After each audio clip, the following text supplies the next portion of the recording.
आपके बाइक में timing chain की समस्या बहुत जल्दी आ जाती है, तो इसके लिए ये इस चीज़ को चेंज कराना अनिवार्य है। इसको बांसुरी बोलते हैं या तो पुश रॉड भी बोलते हैं। यहाँ पर हम पेट्रोल डाल कर देखेंगे कि अगर लीकेज होता है तो यह ख़राब होता है। मैं इस पुराने को और नया को दोनों को आपको दिखाता हूँ। देखिए, अब यहाँ पर हम पेट्रोल डालते हैं तो ये तुरंत लीकेज हो गया, तो यह ख़राब है।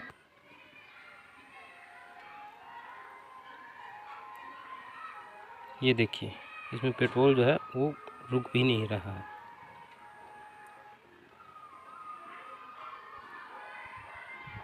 ये देखिए, पेट्रोल डाल रहे हैं और यह खाली हो जाएगा तो यह ख़राब है।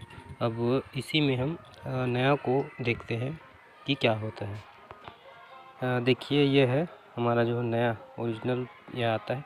अब हम इसमें पेट्रोल डालकर देखते हैं।